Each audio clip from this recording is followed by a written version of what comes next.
porque el impulsivo, al tener mayores dificultades de autorregulación emocional, tienden a tener mayor cantidad de pensamientos catastróficos que están también directamente construidos por la forma en cómo ellos han aprendido a construir su realidad, lo cual su conducta impulsiva los ha llevado a situaciones en las cuales no han tenido resultados positivos.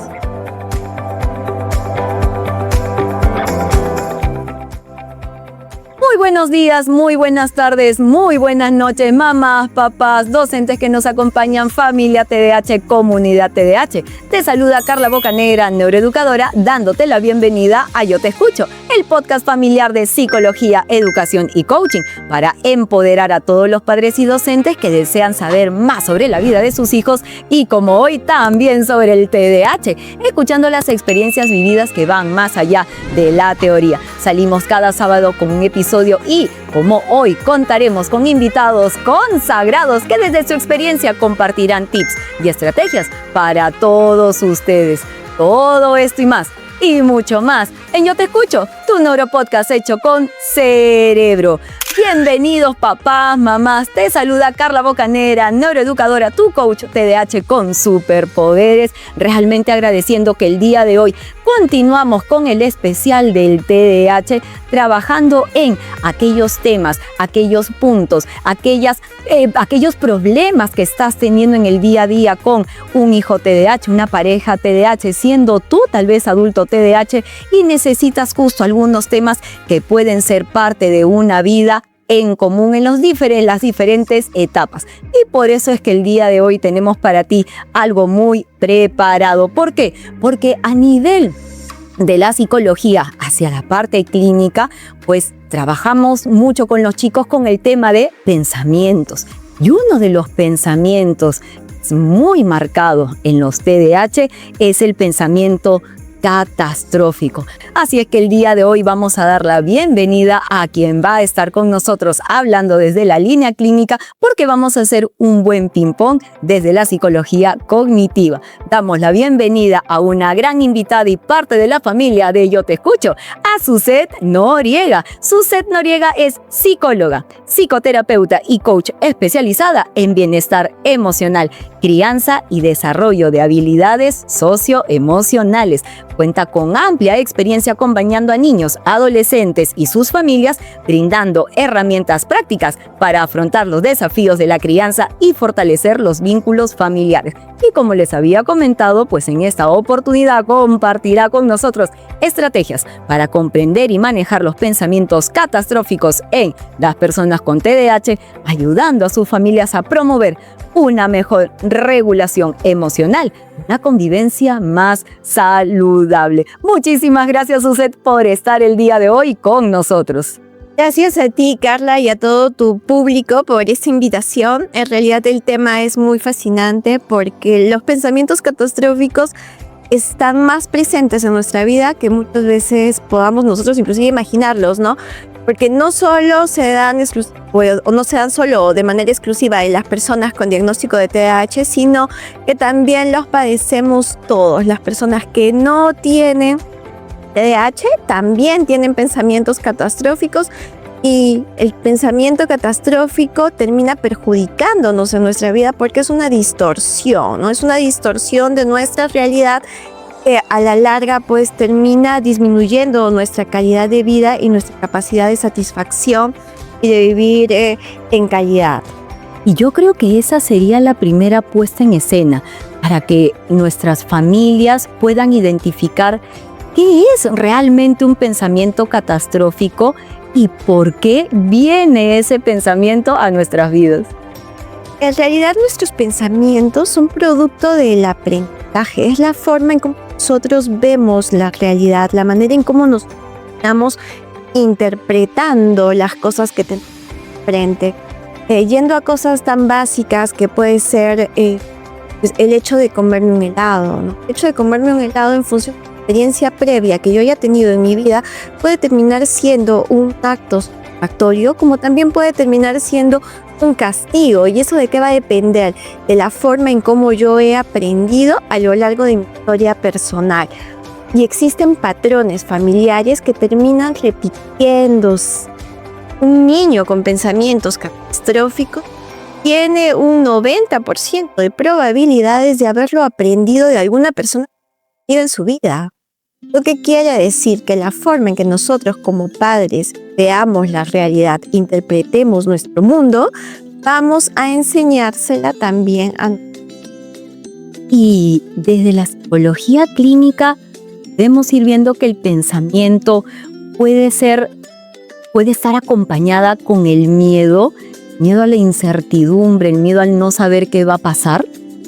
Por supuesto, porque nuestras emociones, ¿de dónde vienen? Nuestras emociones son producto de ¿qué? Son producto de esos pensamientos que muchas veces son automáticos, que no tenemos conciencia de lo que estamos pensando, pero para que se produzca nuestra emoción, que en este caso hablamos del miedo de manera específica, que es una de nuestras emociones básicas, primarias, y que el miedo nos ayuda a nosotros como seres humanos y como especie a sobrevivir, termina también jugándonos en contra cuando empezamos a tener estas distorsiones cognitivas como el pensamiento catastrófico, que termina siendo una distorsión de nuestra realidad, en donde muchísimas veces tendemos a interpretar las cosas de manera fatalista. Por eso hablamos de catastrófico, no es una catástrofe lo que va a pasar, y que muchas veces está relacionado con cosas y con hechos que todavía no existen en la realidad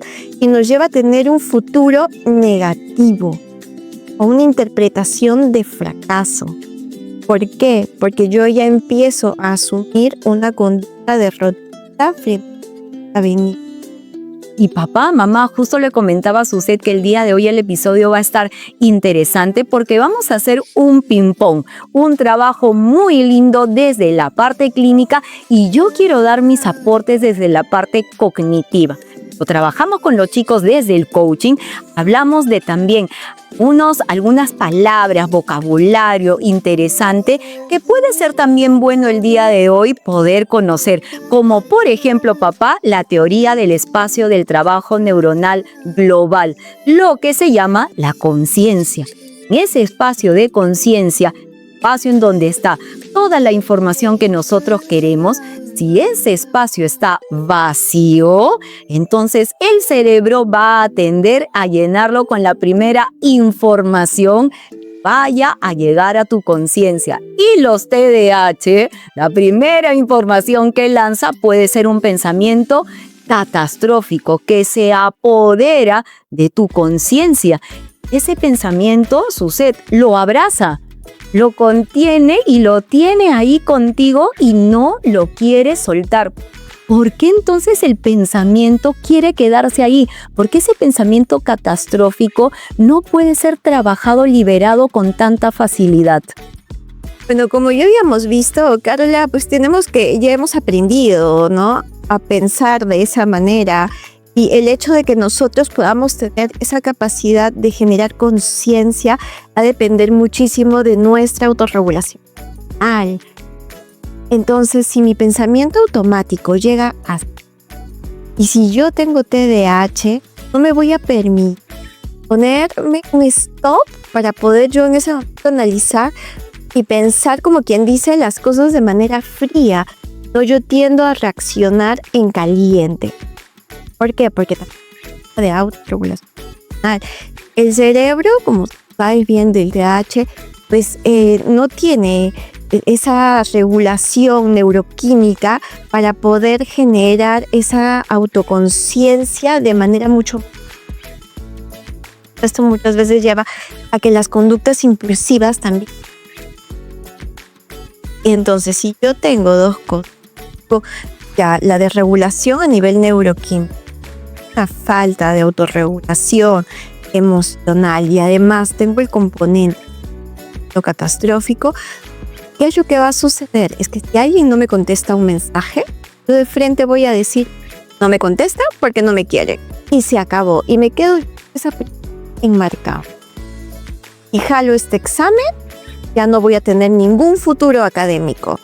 Entonces, romper ese esquema no es fácil porque necesitamos de un trabajo psicoterapéutico sostenido en el tiempo, porque tenemos que reestructurar la forma de interpretar esa realidad. Entonces, son varios componentes que terminan influyendo. Ahora, el proceso de cambio de pensamiento, estos pensamientos catastróficos, es lo que termina generando cuadros de ansiedad que pueden verse físicamente, y como no existe autoconciencia, yo no tienen. Y digo, yo no sé por qué me siento así, pero me paro a exponer frente a la clase y me empiezan a sudar las manos, siento que me olvidé todo, empiezo a sudar. ¿Y eso qué es? Ese es un cuadro de ansiedad. Exacto. Pero como al no existir esta conciencia, yo no tengo la capacidad de identificar aquel pensamiento. Y este pensamiento me lleva a que yo esté interpretando la realidad de una manera catastrófica, en donde no existe un escenario en el cual las cosas puedan salir de manera adecuada. Exacto. Y papá, desde el punto de vista biológico, desde el punto de vista cognitivo, hablamos muchísimo también, Suset, del ahorro de energía. Los TDAH que tienen un arousal, ¿no? Una cantidad de energía tan chiquita, cuando viene un pensamiento catastrófico, el cerebro dice, yo no tengo más energía para generarme otro pensamiento, a menos que me digan que el otro pensamiento es más poderoso, que es mejor, que va a tener otros resultados. Pero si no, yo esa energía me la voy a guardar. Entonces, si este pensamiento me está funcionando, claro, funcionando entre comillas, a veces los papás te dicen, pero Carla, si está funcionando para mal. Así es, lo que estamos afuera lo vemos, le está funcionando para mal, pero le está funcionando de alguna manera. Es ahí donde viene esta parte clínica de saber por qué está abrazando tanto a este pensamiento. Entonces, como no quiere generar nuevas alternativas, y ahí está la corteza prefrontal bien bloqueada, entonces se queda con este pensamiento. Entonces, lo interesante de este episodio es que tú veas que, y no sé si te pasa también, y yo estoy segurísima que sí sucede, que cuando los TDAH vamos a una consulta, nos sentimos mal porque sentimos que estamos fallados mentalmente. Y eso es una frase enorme que acompaña mucho al TDAH, que ya está tomando más conciencia de quién es. Ahora, a los papás también les da flojera. Porque en realidad, estamos hablando de la necesidad de trabajar de manera multidisciplinaria, porque tienes que trabajar con el neurólogo, con el psicoterapeuta, con el nutricionista, con el coaching de funciones ejecutivas. Entonces, son tantos factores, porque los seres humanos son que a los papás, en el momento en el cual cuando deberían de empezar con todo esto, es a la previa, ¿no? La previa de la adolescencia. Para que ya cuando nuestros hijos lleguen a la adolescencia, ya no tengamos que recién empezar y a modificar todos esos patrones ya adquiridos. Pero la previa, cuando son más chiquititos, es en donde a los papás les da más flojera, porque muchas veces los papás también tienen otra distorsión, ¿no? ¿Qué tipo de distorsión es? Es la del hipocontrol. ¿Y eso qué quiere decir, papi y mami? Es de que nosotros muchas veces decimos, ya se le va a pasar. Entonces yo suelto el control. Así es. Para que las cosas por arte de magia se lleguen a solucionar. Claro. Cuando yo quiero tomar el control en la adolescencia, ya pues el camino es más difícil, ¿no? Porque ya no estás hablando de que tienes 7 años aprendidos, sino que estás hablando que ya tienes 15 años en los cuales tienes a una persona que ya construyó su autoestima de manera distorsionada, que ya maneja sus pensamientos catastróficos y los ha hecho parte de sí mismo, parte de su autoconcepto. Entonces ya no es que sea tarde, ¿no? Pero también hay que asumir esa responsabilidad de que el camino va a ser más complicado. Ahora, ¿qué pasa si estamos hablando, por ejemplo, de un adolescente TDAH que viene a tu consulta, tienes la entrevista con los padres y te das cuenta también que hay una herencia? Que hay una herencia de un papá o una mamá que pueden tener un diagnóstico ansioso, un diagnóstico depresivo o un TDAH no diagnosticado. La herencia también puede ser parte del proceso Por supuesto, de todas maneras, yo te diré pues que en un 85% de los casos, si tú ves a mamá o a papá en la primera entrevista, tú dices, de aquí es que viene, ¿no? Pero aquí suceden también dos cosas.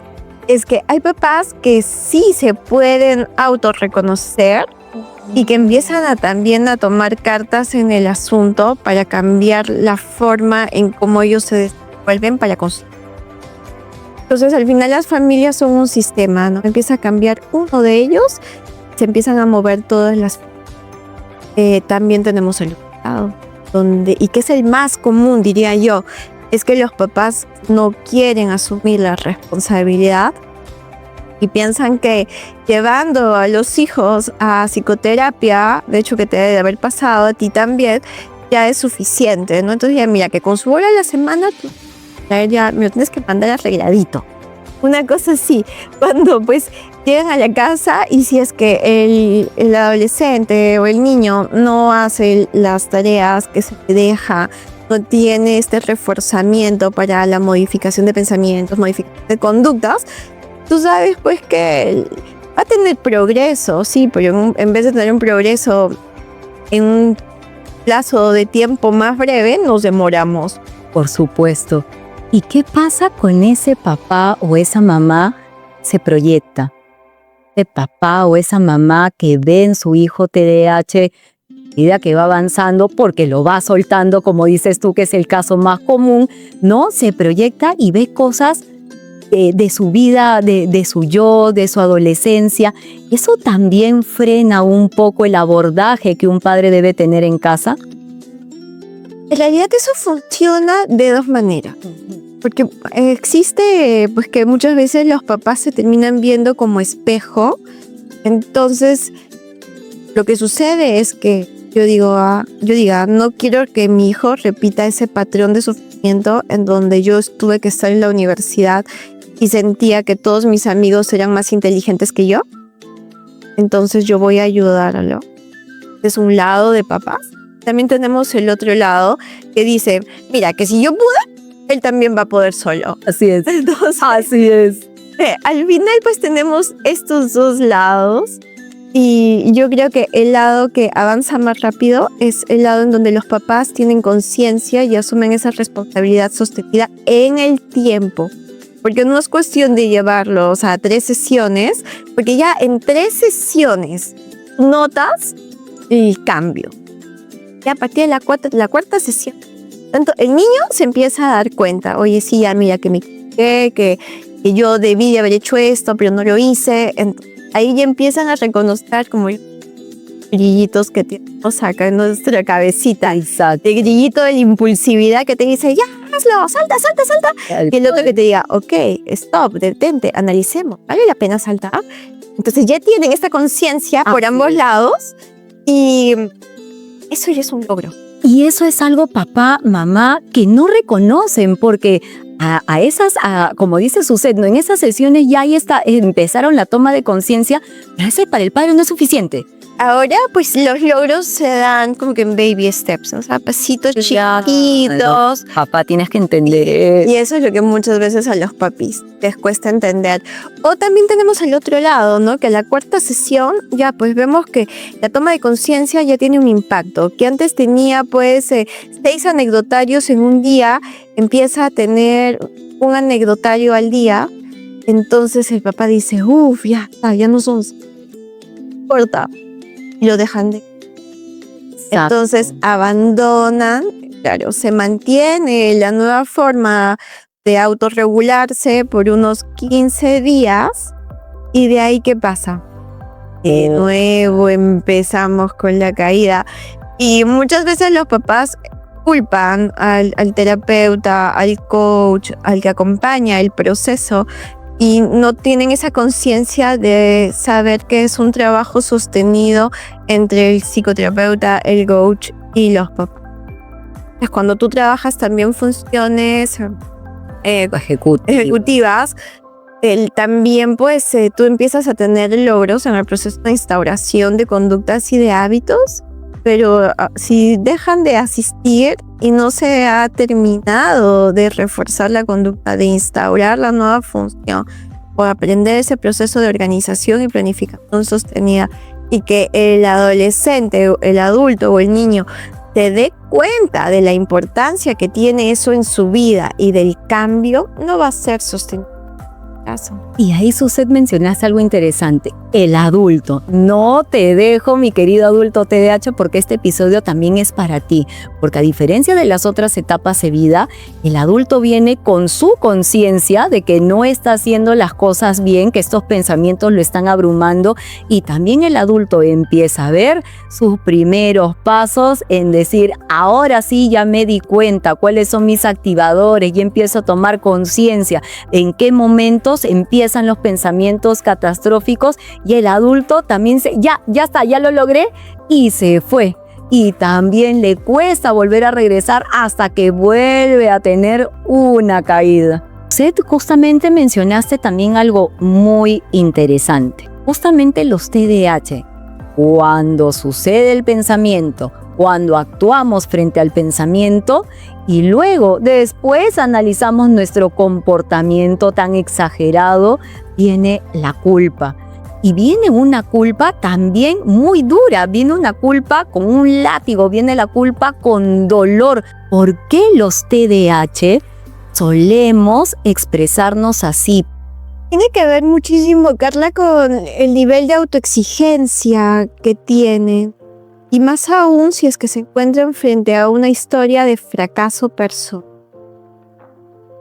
Una persona, antes de que sea diagnosticada con TDAH, lo que suele suceder es que ya experimenta una historia en la cual no ha tenido resultados positivos, generalmente académicos, o también muchas veces en sus relaciones interpersonales, ¿no?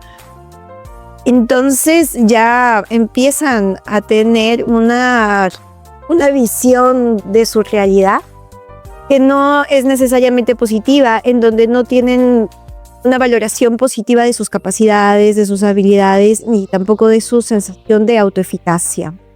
Es el hecho de que yo me sienta capaz de poder hacer las cosas y tener resultados que sean positivos a lo largo del tiempo. Entonces, si me equivoco, es como que una vez más me equivoqué, una vez más lo hice mal, una vez más porque no soy inteligente.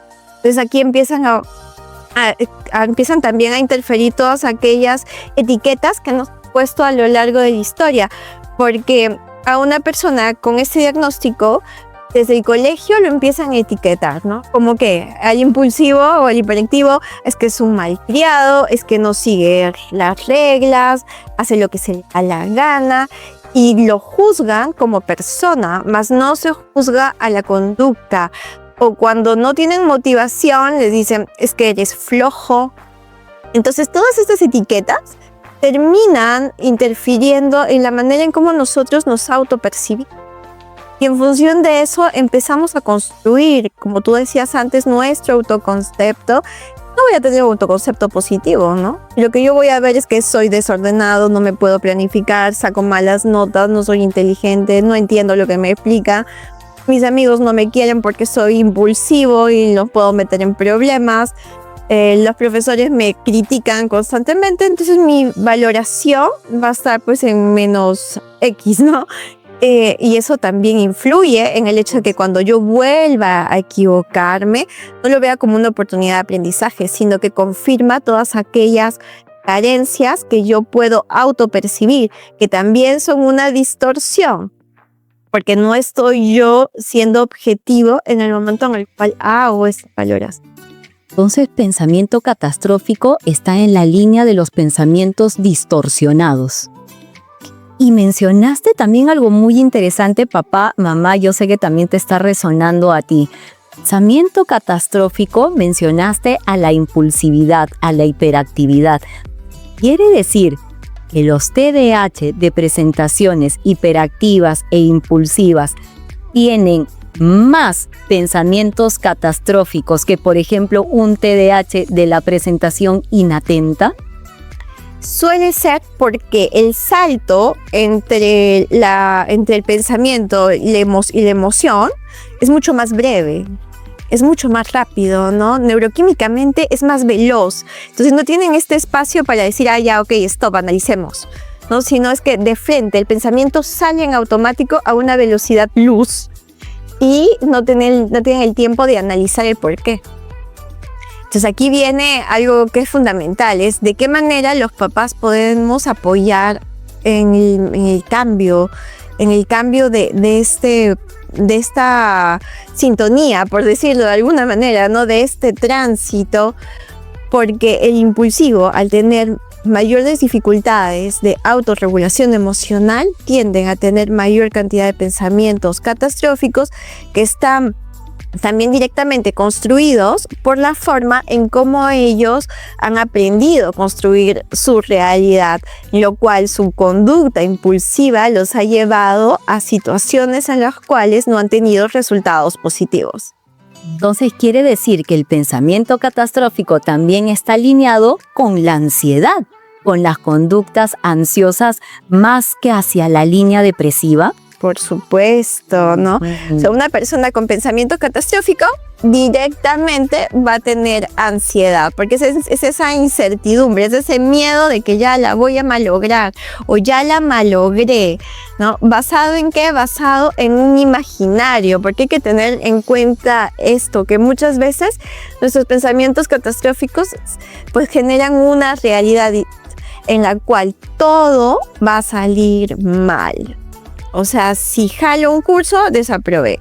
Si de pronto hice algo mal, ya no va a haber forma de cómo modificarlo. Y tú sabes, Suzette, papá, mamá, comparto justamente que dentro de la teoría del TDAH, Russell Berkeley pues es el padre del proceso de investigación del TDAH, pero también encontré un escrito, un desarrollo de la teoría del procesamiento de Michael Eisen, que justamente comenta que la ansiedad reduce la eficiencia de la memoria de trabajo. Entonces quiere decir que si una persona tiene pensamientos catastróficos, estos pensamientos ocupan un espacio en tu memoria y por lo tanto una corteza prefrontal que ya justamente no nos está ayudando, entonces estos pensamientos catastróficos también hacen que estas funciones ejecutivas que están alineadas con la resolución de problemas no podamos ver una solución tal cual. Entonces, a mayor ansiedad, mayor bloqueo de una corteza prefrontal, menos capacidad para decir paro y voy a ver mi mejor escenario y qué opciones tengo para tomar una decisión diferente.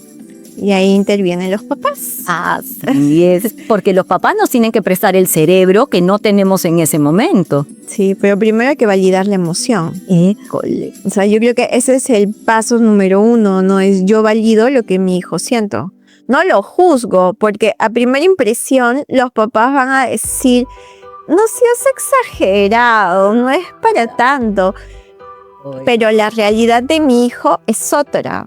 Entonces, si para él es catastrófico y el final no va a ser el positivo que espera, yo tengo que ayudarlo a que él pueda ver otras opciones. ¿De qué manera? Con preguntas básicas, ¿no? La primera, la que a mí más me gusta, es preguntar, ¿cuál es la evidencia que tú tienes para decir esto? Entonces, ahí ya hacemos que la persona, independientemente de la edad, se cuestione y diga, ¿qué evidencia tengo? ¿Existe evidencia? Es una pregunta que a mí me encanta y yo me la hago siempre, ¿va? Así que eso nos lleva a que nuestro cerebro haga como que ¡boom!, ¿no? Y tengamos este despertar que nos lleve a que podamos empezar a analizar. ¿Tiene fundamento? La segunda pregunta que yo suelo también recomendar muchísimo es que me digan, ¿ese miedo que estás sintiendo existe ya? ¿Es algo objetivo o está todavía aquí en el mundo de las ideas? ¿O es imaginario? ¿Existe en la realidad? ¿Tú ya tienes evidencia de que vas a dar el examen y vas a jalar? No. O digo, ¿tienes tu bola de cristal para adivinar el futuro? No. Entonces, ¿por qué empezamos a sufrir por cosas que todavía no existen y que no tenemos la certeza de que vayan a existir? Por eso es que nos vamos más hacia una ansiedad que justamente va hacia la línea del futuro una depresión que es la que va hacia la línea del pasado. Y ahí es donde quisiera poner un poco el foco, más bien en el tema de las etapas de vida. Pensamiento catastrófico también lo puede tener un niño. Por supuesto, desde el momento en el cual nosotros empezamos a pensar y tenemos como que esta capacidad de ver hacia adelante y de planificar cosas y de planificar nuestros pensamientos, ya podemos tener pensamientos catastróficos, ¿no? Si yo tengo una mamá que de pronto me dice, no saltes, te vas a caer. ¿Yo qué estoy anticipando? Estoy anticipando yo un hecho en el cual voy a tener un futuro negativo, que es distinto a decirle, ¿no? Ten cuidado, me parece que esa es una distancia alta, entonces verifica no hacerte daño. Ahí yo qué estoy haciendo, yo no estoy juzgando lo que va a suceder, yo no estoy anticipándome a un hecho, por más de que lo sepamos, pues no, porque hay cosas que pueden ser evidentes. No metas el dedo al enchufe porque te vas a electrocutar, claro, ¿no? O sea, claro, tal cual, es así. Claro, ahí estamos hablando de algo que es real y que tenemos algo que es objetivo, ¿no? Claro, no estamos suponiendo cosas. Y si el TDAH lo experimenta, o sea, el costo es muy alto. O sea, sí vale la pena intervenir en algunos. Pero en otro me gustó mucho cuando lo abordaste desde el punto de vista del me parece. O sea, yo me estoy haciendo cargo de mi pensamiento como mamá y no se lo estoy cargando a mi hijo para que él después lo tome como suyo. Lo que pasa es que al final nosotros siempre tenemos que hablar en función de nuestras percepciones, ¿no? Yo siento, yo pienso, a mí me parece, yo creo. Porque si no le hago una transferencia y yo no puedo transferirle a mi hijo algo que creo yo que es y no se lo voy a poner a él porque yo lo creo. Sí, porque tampoco como papás no podemos adivinar lo que va a suceder. Solamente damos nuestro comentario de lo que pueda suceder frente a una conducta específica. Y también esto es súper importante, ¿no? Es determinar que cuando nosotros hablamos de conductas específicas, de situaciones específicas, de actitudes específicas. Nosotros no hablamos de personas. Qué importante, y creo que no hay episodio en donde no hayamos enfatizado eso y tenemos que seguir enfatizando que es a la conducta, no a la persona. Es lo que nosotros, papá, desde la pedagogía como docentes, desde el coaching, hablamos de la metacognición desde el punto de vista a nivel cognitivo. Hablamos justamente de enseñarles a monitorear su pensamiento, a tener ese proceso importante y que vean de que lo que ellos van a trabajar es esa conducta del pensamiento, pero que ellos justamente tienen esa capacidad de manejar esa decisión, pero que ellos no son el problema. Nosotros no somos el problema, es que hay todo un proceso detrás, como dices tú, y me encanta porque este podcast es justamente la arquitectura del pensamiento y vemos cuántas variables están alrededor de un pensamiento y cuántas miradas, una mirada clínica, papá, una mirada cognitiva hacia un mundo fascinante que es el pensamiento catastrófico.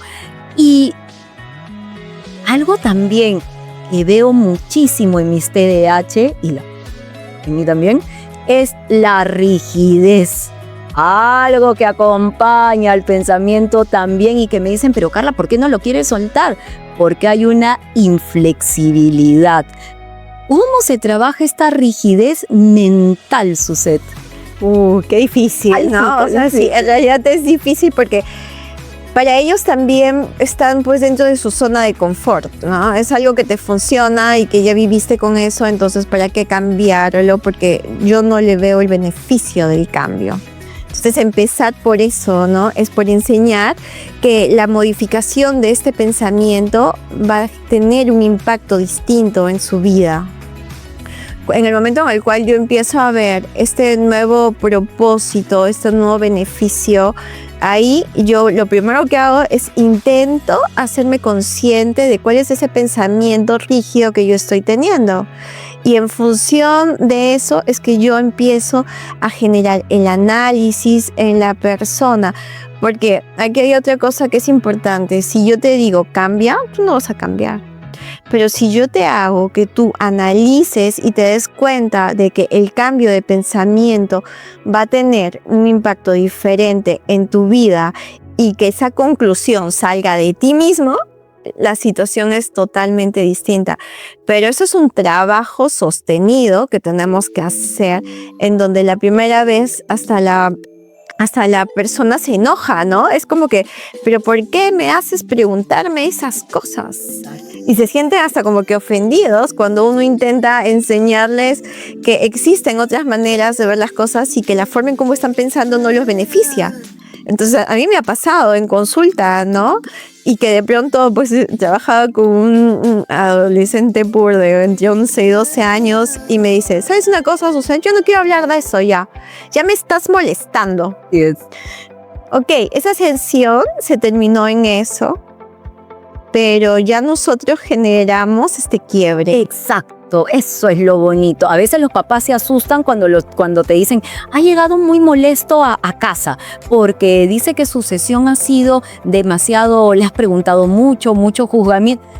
Pero esa es la idea, eso que tú no haces en casa lo estoy haciendo yo porque estoy tratando de ir hacia ese punto importante, porque si lo vemos también desde el miedo, yo vengo con ese pensamiento toda la vida y que Suset venga y me presente un pensamiento diferente, qué miedo soltar algo que ya conozco.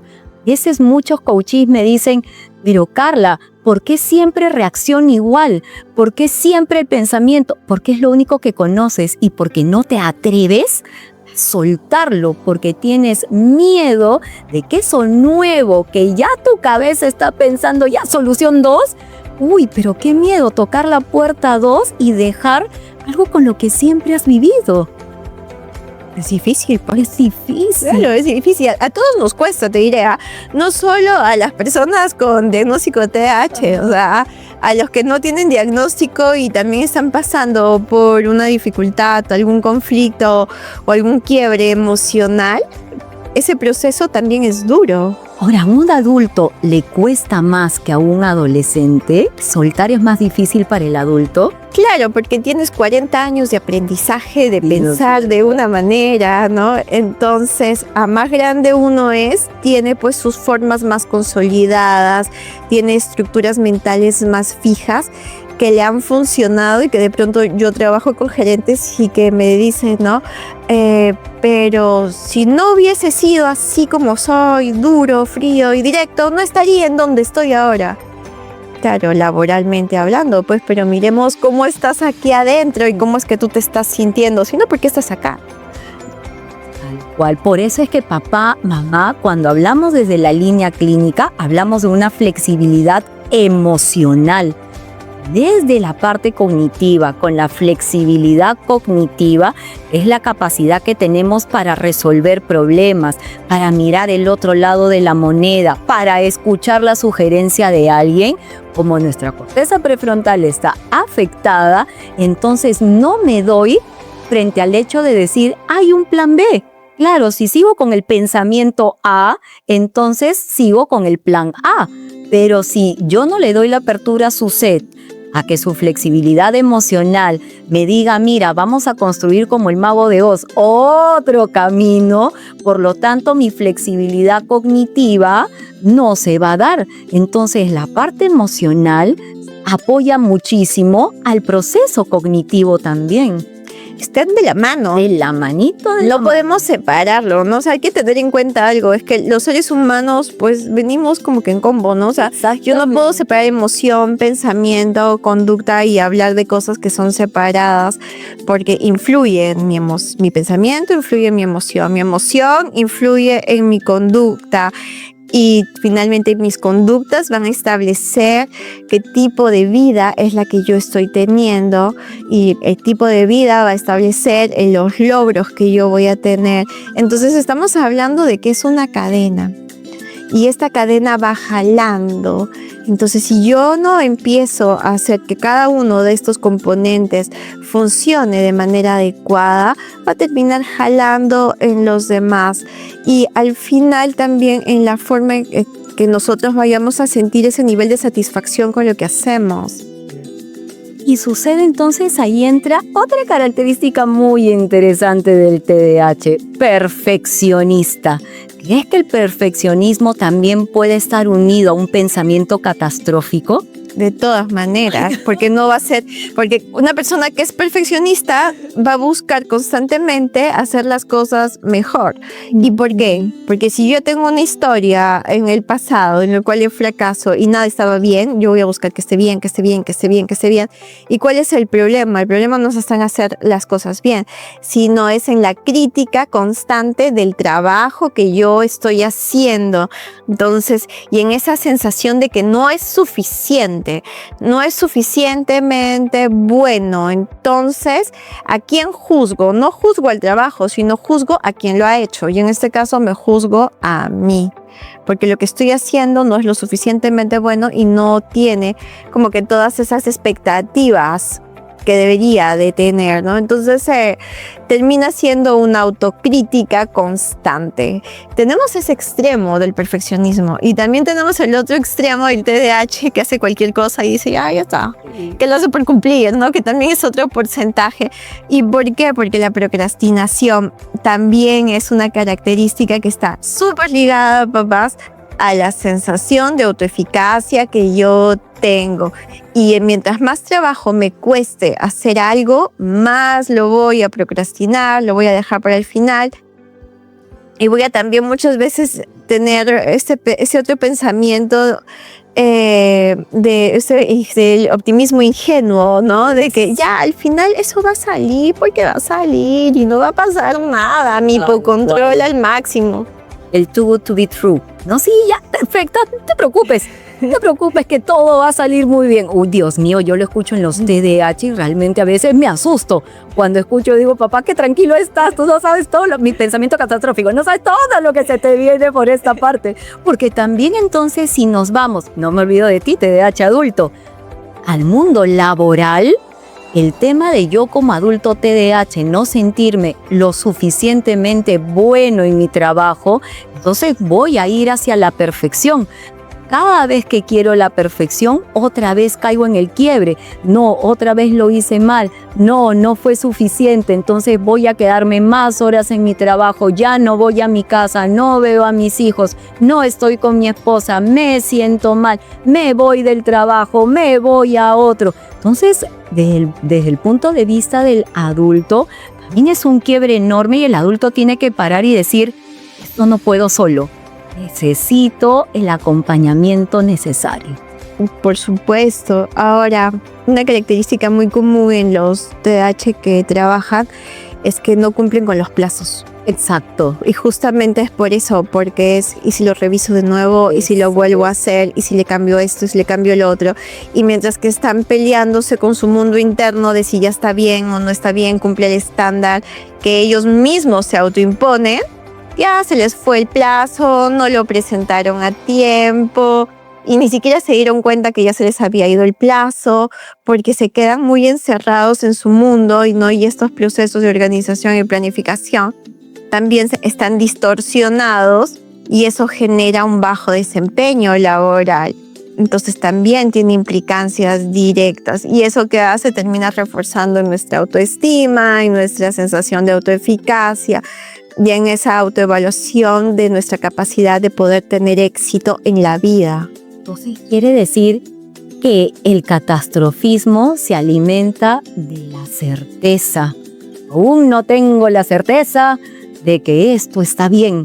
Entonces sigo adelante y una y otra y quiebro y lo vuelvo a hacer y no es suficiente y lo vuelvo a hacer. ¿Cómo juega la certeza en este proceso psicológico? Es que aquí la certeza es de que yo sé que va a salir mal. O sea, va por ese lado. El catastrófico piensa eso. Yo estoy convencido en que esto va a salir mal. Entonces, aquí tenemos el perfeccionista lucha contra no tiene que salir mal, no tiene que salir mal, no tiene que salir mal. Correcto. Y mientras el otro lado de la moneda es el que se da el abandono. ¿Para qué lo voy a hacer si esto va a salir mal? Claro, ya tengo la certeza que va a salir mal. Entonces tenemos estos dos extremos que suelen ser bastante marcados en el día a día. Entonces, qué dolor. Qué dolor porque ahí ¿Qué podemos hacer entonces, Suset? ¿Qué soluciones nos puede brindar la psicología para poder tratar de suavizar un poco más este pensamiento catastrófico, ¿no? Una certeza de que todo me va a salir mal. ¿Cómo puedo hablar con la certeza y decirle, no es tanto así? ¿Cómo puedo ir acompañándome en este proceso? Es haciendo un debate de nuestros propios pensamientos, ¿no? O sea, preguntarte, ¿en qué me beneficia? ¿En qué me beneficia pensar que va a salir mal? ¿Me está beneficiando en algo? ¿Me ayuda en algo? ¿Qué estoy consiguiendo pensando de esta manera? Yo creo que ahí ya ponemos una pausa. El segundo es, ¿qué evidencia tengo yo de que esto vaya a resultar así? Después recordar siempre qué características personales tenemos que nos pueden ayudar a lograr mejor las cosas y a cambiar. De qué manera yo puedo prevenir, de qué manera yo puedo planificar. Una familia que acompañe no desde la negatividad, no desde es que yo ya sé que lo va a hacer mal, Carla. Si todo el día me lo demuestra, si a cada rato se le caen las cosas, si siempre llega tarde, si otra vez me está llamando por teléfono a decir que se olvidó las llaves de la casa. O sea, yo ya sé de que a él le va a ir mal.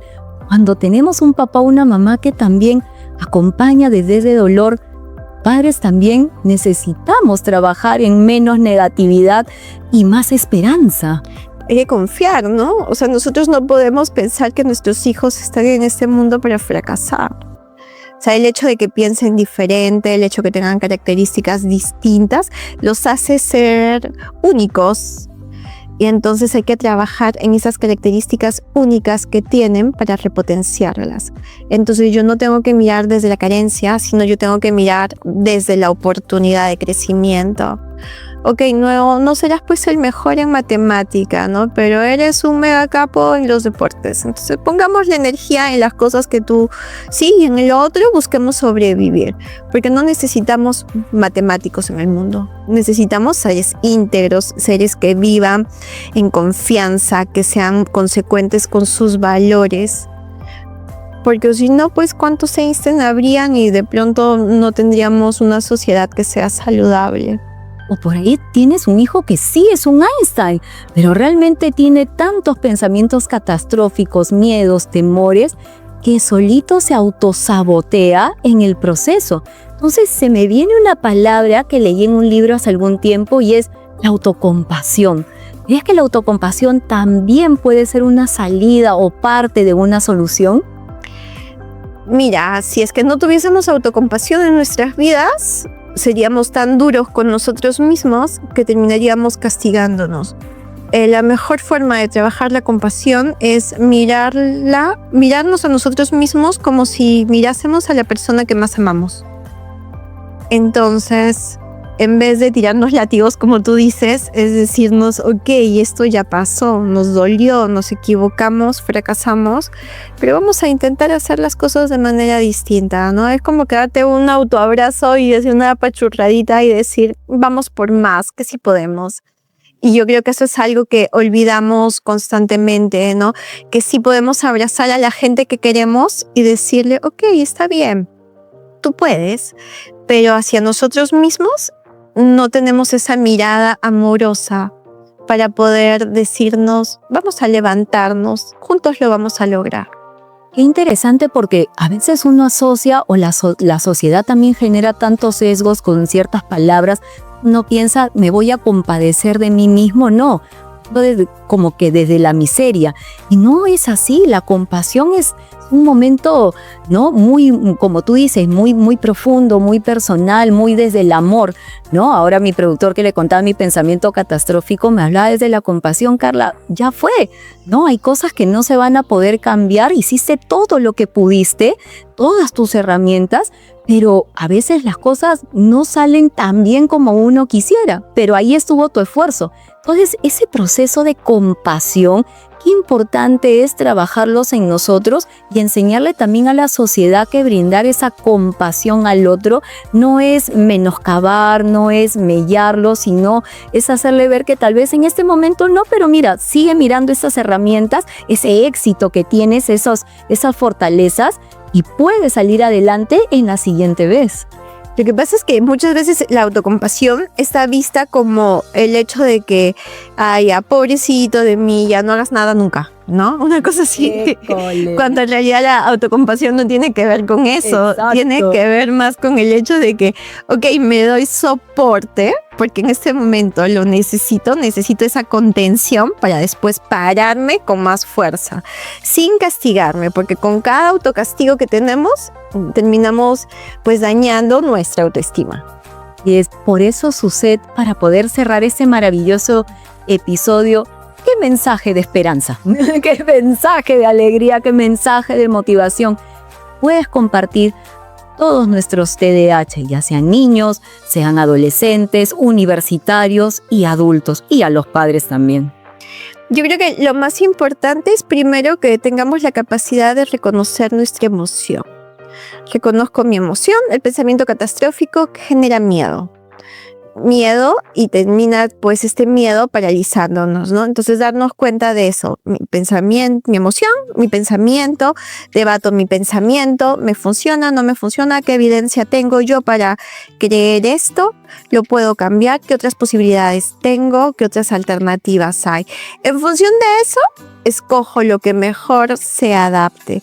Y yo creo que como papás, valido la emoción de mi hijo, no está exagerando, es que está teniendo una distorsión de su pensamiento, una distorsión de la realidad, y lo ayudo a pensar.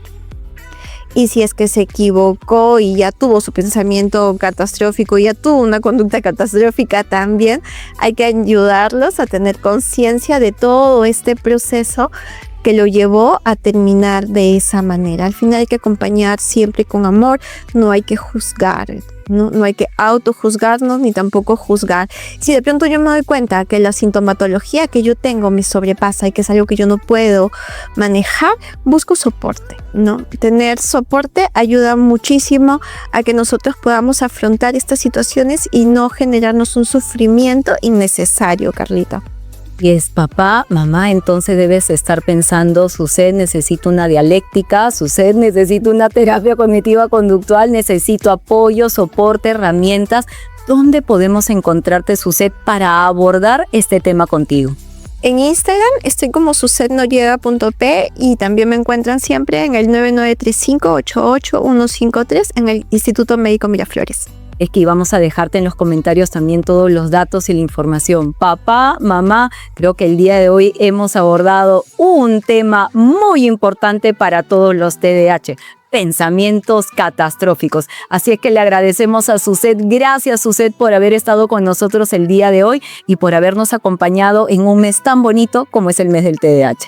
Gracias a ti, Carla, y a todo tu público por acogerme en este espacio. Espero que lo que hayamos visto ahora sea de mucha ayuda. Claro que sí, así es que papá, mamá, te saluda también Carla Bocanegra, neuroeducadora. Espero que vayas teniendo un fin de semana maravilloso y nos estamos viendo, además de todas nuestras redes sociales, en nuestro próximo episodio. Hasta pronto con todos. Gracias, Suzette.